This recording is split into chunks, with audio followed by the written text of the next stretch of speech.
मुझे छोड़ दीजिए।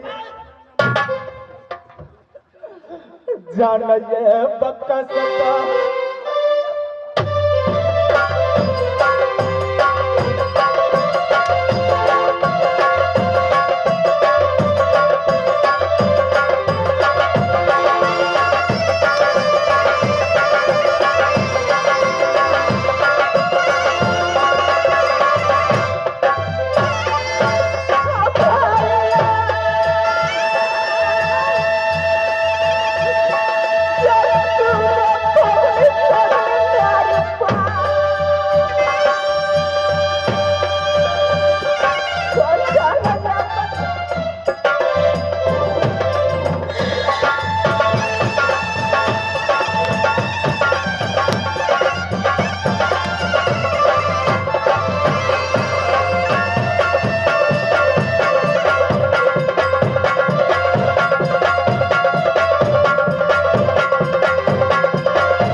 इसको पूरे सीना में छुरा मार दूंगा, पूरा करेला निकाल कर उदल के सामने हाजिर कर दूंगा।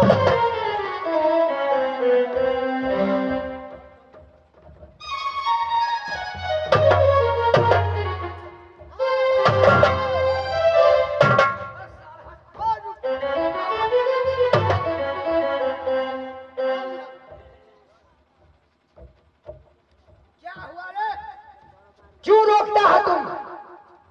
हमारा नशा टूट गया। हमारा महारानी बड़े खिए नहीं पिए कैला मारे छो कहा? अरे साले, उदल महाराज बोला है 10 बीघा जमीन दूंगा, 2 लाख रुपया दूंगा, इसलिए मैं जान मार रहा हूँ। तो क्या मतलब जब मोफिल में बैठल देगा सबके मार देगा? पैसा देगा तो हम कुछ कर सकते हैं। ऐसा देखियो पैसा। हाँ। कितने पैसा चाहिए हमको तुम 10,000 रुपया लाओ। हम मंगा दे छी। और नहीं देगा साले तो तुमको गर्दन काट देंगे हम। भाई से बोल के निपुत्र भग ओहन सार मरिए जो।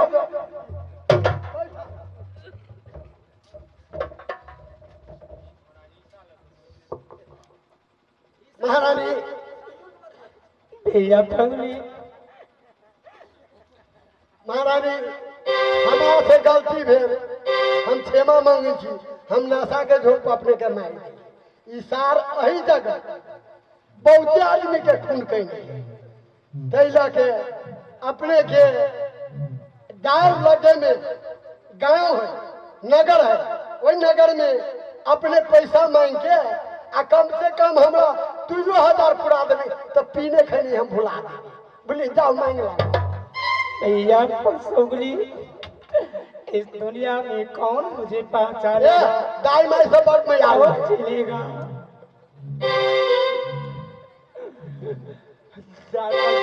बच्चा दे दीदी मैया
महारानी, देखिए महारानी, उदल के बात है गड़ी का पहिया, उल्टत पलटत देर न हो, इसलिए तुमको मैं छोड़ रहा हूं। ये जो आप देख रही है, ये सिरहा वाला रोड जो गया राजमार्खा वाला, सीधे जाइए कमला धार पर बंदीपुर, और वही नहर पकड़ के वो ललमोहरिया पहाड़ है, उसी जंगल के तरफ चले जाना, फिर लौट कर तो नहीं आओगी। नहीं भैया, यदि लौट कर आओगी तो सुन लो, यही फगुनिया चंडाल बदल नहीं गया है, मारने में मुझे दया धर्म नहीं है। जाओ। जिस नगरी में दया नहीं, उस नगरी में रहना बेकार है। जाओ।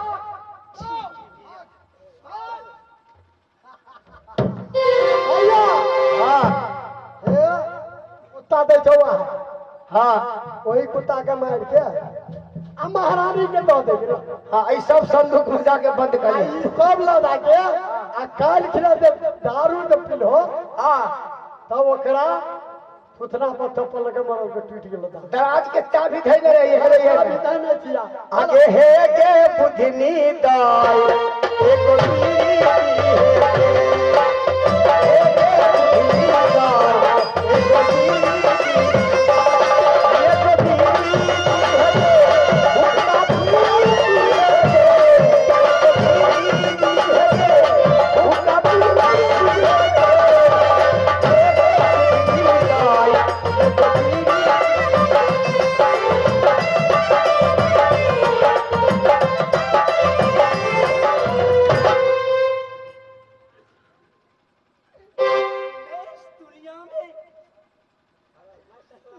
दिखलाने लायक नहीं रह गई।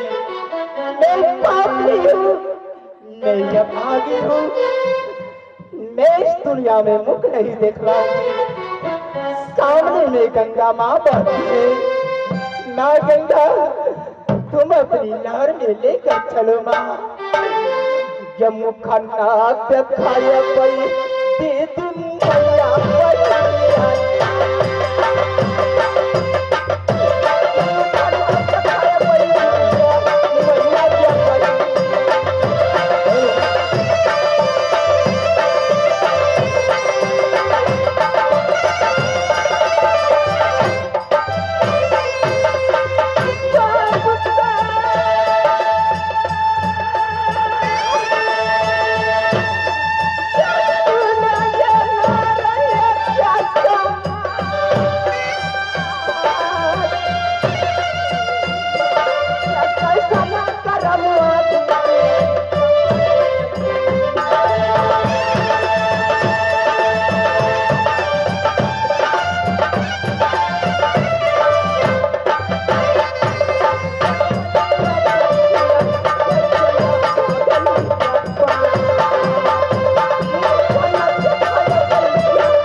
मुझे रास्ता छोड़ोगी? मुझे माँ गंगा में लहर क्यों नहीं लेने दी? कौन है तू? देखो बेटी, मैं माँ गंगा हूँ। तुम किस लिए गंगा माँ में डूबने आई है बेटी? माँ गंगा है तू, ना मुझे क्षमा करेगी माँ। इस दुनिया में मैं मुख दिखलाने लायक नहीं रह गई। सबकी कोख से लड़का लड़की पैदा होती है, मेरी कोख से ईट खाबर पैदा हुई माँ। मुझे लेकर चलो अपनी लहर में माँ। तुम्हारे कोख से सुंदर बालक पैदा हुआ है बेटी। कौन कहता है कि तुम्हारे कोख से ईट खाबर पैदा हुआ है बेटी? नहीं माँ, हाजी ने लाल रहते तो मैं दरबदर की ठोकर नहीं खाती माँ। देखो बेटी, तुम माँ गंगा पर विश्वास करो और चली मेरे साथ। मैं तुमको पुत्र से मिला दूंगी बेटी। माँ, मेरे पुत्र जिंदा है माँ। हाँ बेटी, तुम सही कहती है माँ। मैं सही कह रहा हूँ। चलो माँ, चलो कर जब भाग मैया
इस जंगल में तुमको कंदमूल खिला करके जवान कर दिया, कुश्ती सिखला दिया, तलवार सिखला दिया, सब गुण से तुमको पक्का कर दिया है। चिलवा जी बाबा। जंगलिया, आप जो भजन जो यहाँ करेगा तो भजन को प्रताप से तुमको भगवान मिलेगा। भजन करेंगे तो भगवान दर्शन देंगे। हाँ, चलो। अच्छी बात है, चलिए भजन करते हैं। सीताराम सीताराम।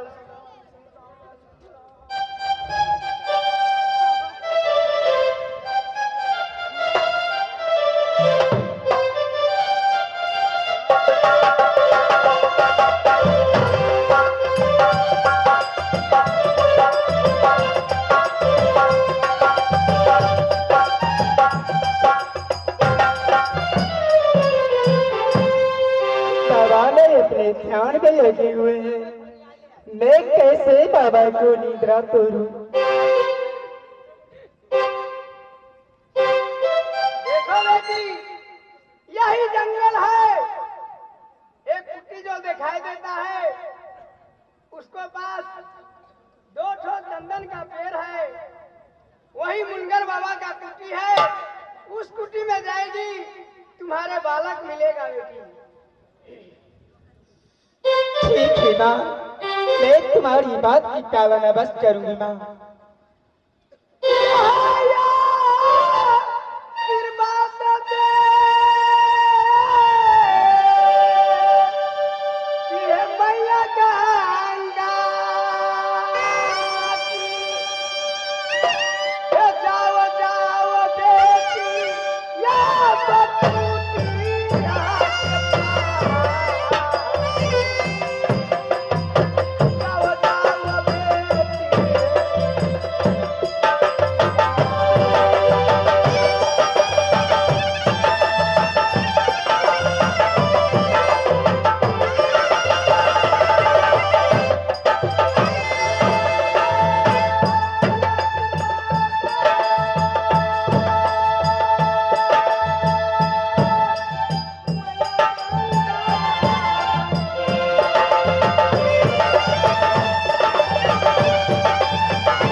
बाबा अपने ध्यान में लगे हैं, मैं कैसे बाबा को निद्रा तोड़ूं?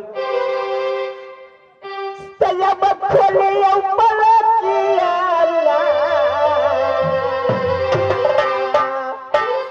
हया बदी यौता रसाला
देखता हूं कौन हल्ला करता है आकर कुटी के नजदीक। ओ, यही भूतनी हल्ला कर रही है।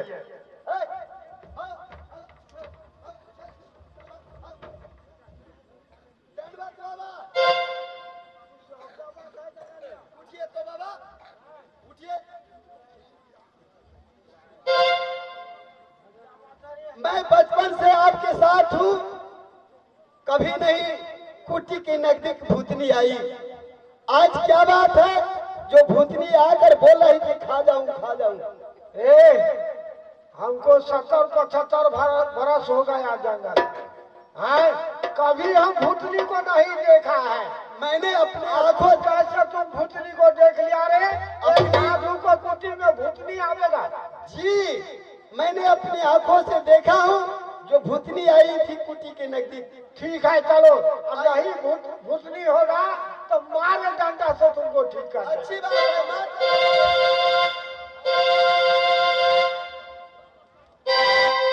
भागिए देखिए भागिए ना। अरे ये भूतनी है। हाँ अरे भूतनी नहीं है, ये मानुख है, मानुख। ये आदमी है, मनुष्य है हमारे जैसा। मनुष्य है। इसको तुम भूतनी कहता है। जाओ जाओ तुम भजन करो, आंख बंद करके भजन करो, जाओ भगवान मिलेगा। बेटी इस अघोर जंगल में आ करके तुम रोती है, क्या तुमको गार विमक कर गई है जो जोगी राज को कुटी पर आकर के तुम रोती है? बेटी एक वचन दे देते तो मैं अपने दिल की कहानी कहकर सुनाती। क्या बेटी, हमें तुम्हें में वचन क्या है? जो मांगेगा मांगो, मुंह मंगना इनाम तुमको मिल जाएगा। मुझे वचन चाहिए। ठीक है, मैं वचन बना देता हूँ। मस्त सुनाओ का करके।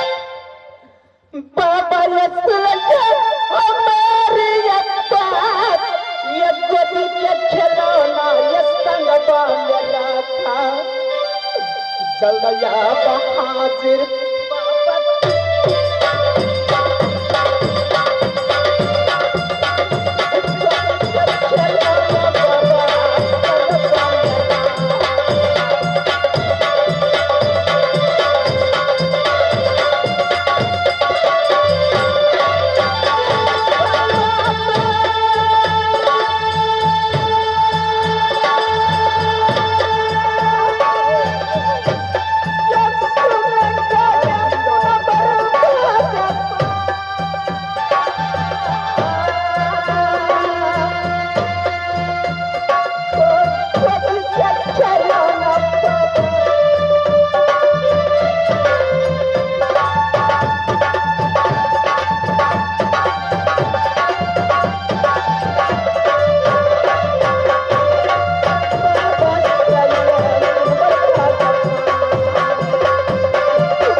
मेरे पुत्र को अपने साथ में रखे हैं। क्या हम? जी हाँ। हम चोरवा बाबा है? किसी को नहीं बाबा, बच्चा को चोरा करके रखता है कुटी को ऊपर। मैं चोर नहीं करती हूँ। जाओ यहाँ से, नहीं मिलेगा बच्चा, नहीं है। बाबा मैं आपको चोर नहीं बनाती हूँ। ठीक है, अपना जब से मैं देख रहा हूँ, यदि तुमको बेटा होगा तो जरूर मिल जाएगा।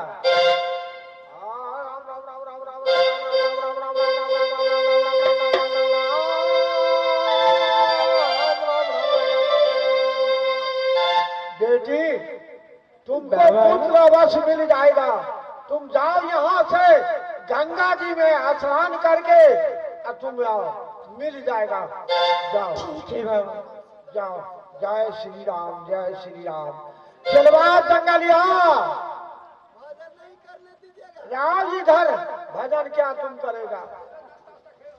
चलवा, आज तुमको भगवान मिलेगा। जय हो भगवान मिलेगा। भगवान मिलेगा? हाँ। कैसे? आंख बंद करेगा भगवान मिल जाएगा।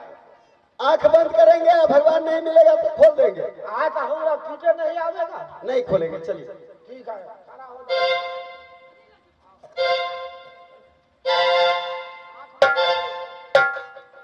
आओ बेटी आओ।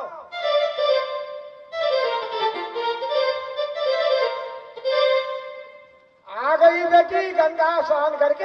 हाँ बाबा। ठीक है, अपना 56 करोड़ देवता को सुमरो, अपना सासू को सुमरो। यदि सत्य होगा तुम्हें में तो जरूर बेटा मिल जाएगा। एक जांच है हमारे पास में, एक जांच है, यदि ये जांच में जो ठहर गई तो पुत्र मिल जाएगा। न तो रे चिमटा रखो। ठीक है बाबा, आप जांच सकते हैं। जय मैया दुर्गा, जय मां भगवती, जय बाबा इंद्र। एक जांच है मुनि जोगी को, एक साथ का कपड़ा है, सातों सुबह दूध छेद करके इस बालक को मुख में पड़ जाएगा, समझ जाएगा तुम्हारी बालक है। और यदि जो नहीं पड़ा तो चिंता रखो धुनी मेरे, ये रखो बेटी। जय मैया दुर्गा, जय मां भगवती, जय बाबा इंद्र। ये कया बयांसा सास छोड़ा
रही छाती दबा तेरा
जय श्री राम, जय श्री राम।